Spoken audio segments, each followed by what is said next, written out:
So You Want to Be a Ninja, Episode 3, Thursday Thoughts. Success is not to be pursued. It is to be attracted by the person you become. Jim Rohn. What's up, everyone? My name is Ratahsa Iribarren, aka the Ice Ninja, and welcome to another episode of So You Want to Be a Ninja, where I provide you with the knowledge necessary to conquer ninja obstacles both physically and mentally so that you can train smarter and go harder toward your ninja warrior goals. Now, last episode of the podcast, on episode 2, we talked about a physical component of ninja training, which is grip strength. So if you haven't listened to that one yet, please go back and listen. It's called Get a Grip, and it's going to teach you 6 different ways to increase your grip strength. But today, we're going to be looking at the more mental side of training, and it's a special day because it's the first collaboration I'm ever doing here on this podcast, and it is with Ashanti Stroman. Ashanti is not a ninja, but she was one of my group fitness students in my hard bodies class at FIU, and she would just murder the workout all the way from the back of the room. She has such a positive, grateful, hardworking energy to her, which are all great qualities for her to have as a personal trainer. From the age of 6, Ashanti began playing all kinds of sports from taekwondo to rugby. Now at 23 years old, she is a 2-time rugby collegiate All-American, first-generation college graduate with a bachelor's in psychology from FIU, and CEO of her own training company, Grind to the Green. Today, Ashanti will be telling you how to break up with your old self and why this is necessary to get to the next level. Please welcome to the podcast, Ashanti Stroman. Yo. All right, Ice fam. I'm here with Ratasha. As you all heard earlier, my name is Ashanti Stroman. I'm happy to be here speaking on the concepts of breaking up with the OOOUU. So we're just going to get right into it. I know a lot of you may be questioning, on what is she talking about, breaking up with the OOOUU. So that's why I'm here to tell you. I'm a firm believer of life experience have a funny way of showing you certain options. You have to throw yourself into a situation of uncomfortableness.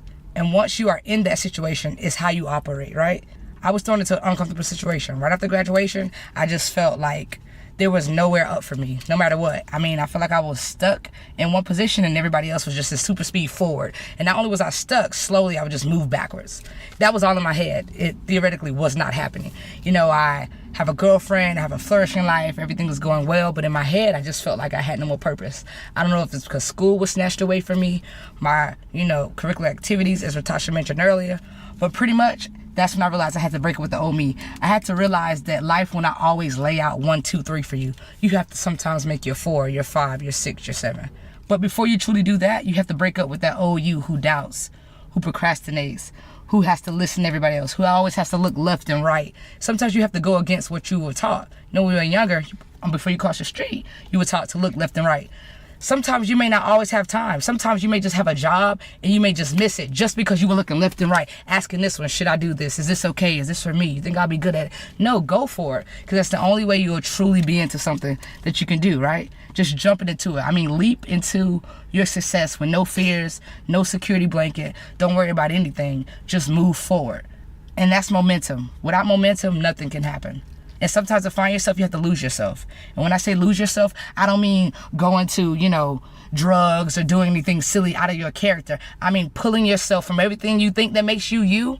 Try to test that. If you think you're good at just skating and not riding the bike, no, go ride the bike. If you think that you're only good at speaking English, no, learn Spanish. Try new things. Lose everything that makes you comfortable. If you only eat meat, try not eating meat for 2 days. See what you're capable of and you'll find it. I can guarantee you. So that's pretty much the first concept of breaking up with your old self, is learning how to be comfortable in an uncomfortable situation.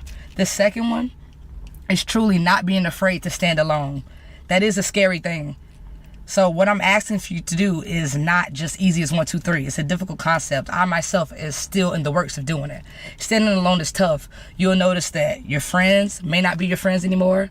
You may lose who you're with. Your family may turn their back on you. You may lose a job. You may be starting your business up from ground up. Nobody's believing in it. Your friends, they don't want to support you, but they want to go out, drink, have a good time. But every time you're trying to ask them to add value to what you're doing, they don't want to do it. You cannot get upset because somebody does not believe in what you're doing. That's what I mean by standing alone. And that's tough. That's hard to do. Stand up against all odds and believe in what you say you're doing and show them. What better way to show somebody than just do it versus talking? Where do you think Nike got their amazing phrase from? Just do it. That's the biggest brand in the universe because it's realistic. So that's the second thing, standing alone, right? The third thing I would say, the key to breaking up with the OOUUU is being unapologetic. I mean, do this with no remorse. Go all in. When's the last time you really went 100 and something?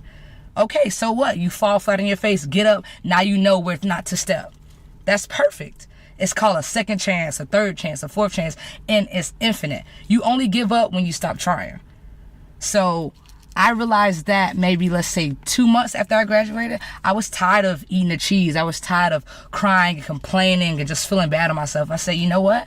Let me double down. Let me find what I truly love to do and go in it. Was I scared? Of course. Was my family happy about it? Not too much. Even when I graduated, I had so many doubts, so many feelings. I didn't even want to walk. It was a mix of a lot of emotions. Learn to keep those 3 points that we talked about. Being comfortable in uncomfortable situations, right? Learning to stand alone and being unapologetic. If you follow those 3 steps, I promise you, whatever you're praying on, whatever you're trying, whatever you've been working on, I don't care if you've been working on this, and it can be physical, it can be mental, it can be nutrition, it can be a new job. If you follow those 3 things in anything, I can assure you that you will see dramatic results and you will go to that next level. I came out with things that I didn't even know I can do. Now I'm running my own company and I love it. I feel better when I walk in the room. I have more confidence. I don't need answers because I make my own answers. I write the own questions and I answer them myself, people. And that's the best feeling I can see. Once again, guys, that's my time. My name is Ashanti Stroman. Thanks, Ratasha, for having me. It's been amazing. All right, Ice fam. Also, you can check me out on Podbean. Speak on this Stroman if you like what you heard. And hopefully I'm back and I'll see you guys later. So let's just connect back to those 3 points real quick that Ashanti pointed out today, and that is get comfortable with being uncomfortable. When you step onto a ninja course, especially on the show or in a competition, you may have never done that obstacle before. You don't get to practice it before. That's how life is sometimes, you just don't know what life is going to throw at you. So get comfortable with being uncomfortable. Next point that she made was don't be afraid to stand alone. When you compete, you're the only one up there, right? It's just you. It's just you and the quad steps at the beginning of the course. So don't be afraid to take that leap. It may be 5 feet away, but it's either you're going in the water or you're going on that quad step. And even if you don't land on quad step, you learn something from that. So don't be afraid to stand alone. Believe in you and your capabilities.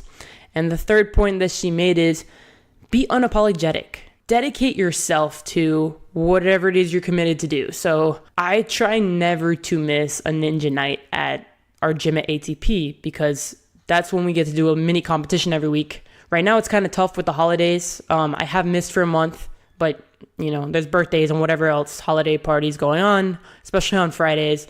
But I said to myself, tomorrow, I am definitely making ninja night because I haven't been here in a month. I need to test my skills, and this is a commitment to myself. And if other people don't understand that, then, that's fine. This is what I have to do to prove to myself that I want this, I'm committed, and to improve and get better. I hope you guys enjoyed this episode. Make sure to subscribe to the podcast for more valuable content and let me know what you thought about this episode on Instagram. You can find me on there. I am _ice_ninja. And you can also follow Ashanti. She is grind2DA green. And also, sharing is caring, so make sure to share this with your ninja friends and OCR athlete friends. I hope you guys have a good rest of the week with your training, and I will talk to you next time.